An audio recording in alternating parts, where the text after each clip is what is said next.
옥내소화전입니다. 자, 25번 문제는 이제 옥내소화전 문제인데 단순함기 두 개만 들어가겠습니다. 방수량이에요. 자, 옥내소화전이죠. 분당 130리터 이상입니다. 그래서 뭐 이건 제가 뭐 설명이고 뭐고 할 게 없는 게 그냥 외우시는 거예요. 그래서 분당 130리터 이상의 방수량이 나와야 되겠고요.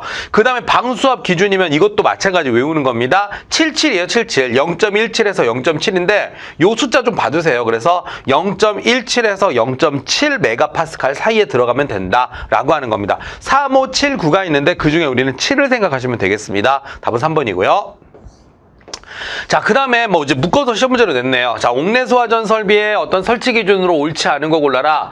방수량은 130리터. 그 다음에 여기 7이죠? 7입니다. 0.17, 0.7 메가파스칼이고요. 방수구 그 높이인데, 자, 이게 1.5m 이하라고 하면 꽤 높은 거예요. 그래서 1.5m 이하가 된다라고 한다면 요거는 40mm짜리를 써도 된다는 얘기고, 65mm는 좀 무겁습니다. 소방관들이 주로 사용하는 건데, 보통 이제 호스의 구경이 65mm가 되려면 높이는 0.5에서 1m 사이에 들어가야 되거든요. 약간 차이가 있어요. 그래서 우리 옥내소화전은 일반인들이 사용하는 거라 호스의 구경이 40mm로 좀 얇아요. 그래서 높이도 좀 높아도 됩니다. 그 바닥으로부터 1.5m 이하. 수화기랑 설치 높이가 거의 비슷하다고 보시면 돼요. 그래서 27번에 답 옳지 않은 거니까 답은 4번입니다. 65mm는 뭐냐면 이건 옥외소화전이에요. 그래서 옥외소화전은 소방관들이 주로 쓰든지 아니면 좀 훈련받은 분들이 쓰시는 뭐 그런 어떤 구경이라고 생각하시면 되겠습니다. 27번의 답은 4번입니다. 자, 그 다음에 28번에 보시면 이제 옥내소화전 기동용 수압 개폐 장치를 설치해서 소화전의 개폐 밸브 개방 시 배관 내 압력저하에 의해서 압력 스위치가 작동함으로써 펌프를 기동하는 방식을 했는데 이게 우리가 일반적으로 사용하는 방식이에요. 그래서 자, 뭐냐, 만약에 그 수압 개폐 장치가 설치가 돼 있기 때문에 소화전 개폐 밸브를 열잖아요. 그 물이 흐르면서 그 배관 내 압력의 변화가 생겨요. 그걸 감지해 가지고 펌프를 작동시키는 방식. 그러니까 그 기동용 수압 개폐 장치라는 말이 나오고 펌프를 기동한다 그러면 당연히 무슨 방식입니까? 펌프 방식입니다. 아마 교재에 이 설명이 나와 있을 거니까 그거 그냥 단순하게 외우는 거다라고 생각하시고 한번 읽어보시면 되겠습니다.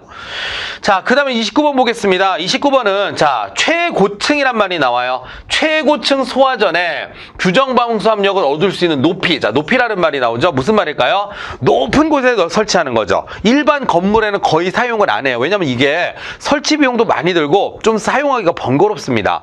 장점은 일단 틀면 무조건 그 이제 물이 나올 수 있다는 신뢰성이 보장이 되는 건데 그거에 비해서는 굉장히 좀 단점이 있거든요. 어쨌든 간에 높은 곳에 설치한다고 해서 이걸 뭐라고 합니까? 고가수조 방식이다 이렇게 얘기를 합니다. 그래서 답은 2번이 되는 것입니다. 그래서 이 아마 문장이 교재에 그대로 나올 거예요. 최고층의 소화전에 규정 방수압을 얻을 수 있는 높이 이런 말이 나오는데 한마디로 높은 곳에 설치한다. 그래서 고가수조 방식이구나 이렇게 이해하시면 되겠습니다. 답은 2번입니다. 자, 그 다음에 옥내소화전 탱크의 설치 위치에 구애받지 않는다는 장점.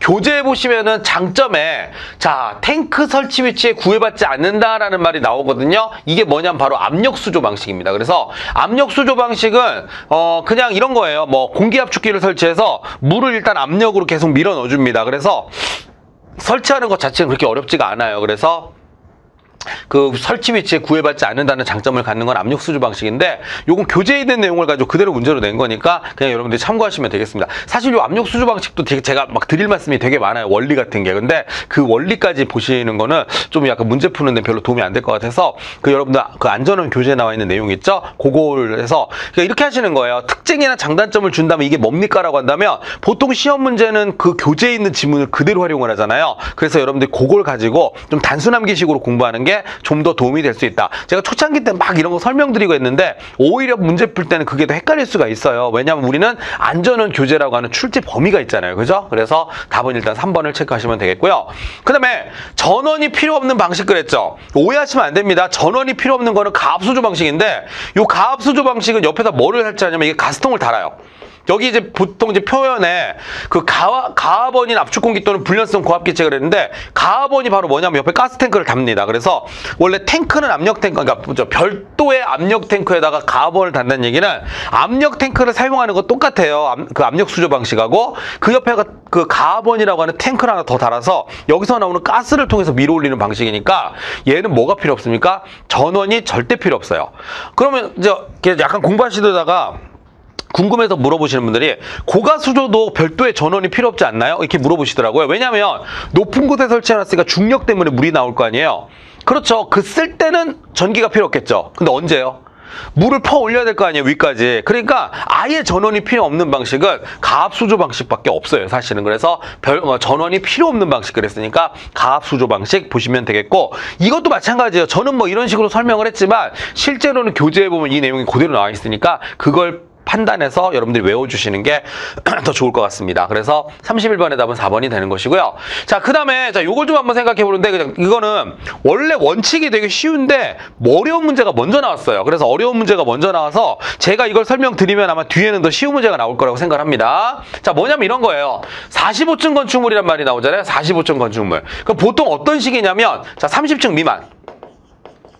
30층 미만이란 말이 나오고, 자, 30층에서 49층, 그 다음에 50층 이상 이렇게 나오겠죠. 자, 이런 식으로 분류가 되는데, 여러분들 알다시피 옥내소화전은 분당 몇 리터가 나와야 됩니까? 맞습니다. 분당 130리터 이상, 분당 130리터 이상의 물이 나와야 되잖아요. 자, 그런데 30층 미만, 우리가 보통 그 생활하고 있는 일반적인 건물 같은 경우에는 이걸로 이제 20분 이상이 방사가 돼야 돼요. 20분 이상. 자, 그런데 지금 여기 45층은 여기에 들어가잖아요. 30에서 49층 사이.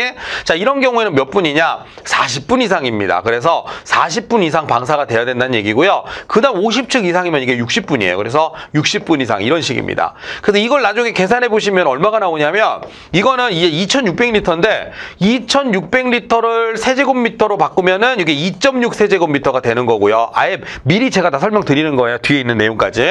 그리고 얘는 이제 130리터씩 40분이잖아요. 그럼 얼마입니까? 그렇죠. 이거는 5200리터가 되는 거니까 5.2 세제곱미터가 되는 거고요.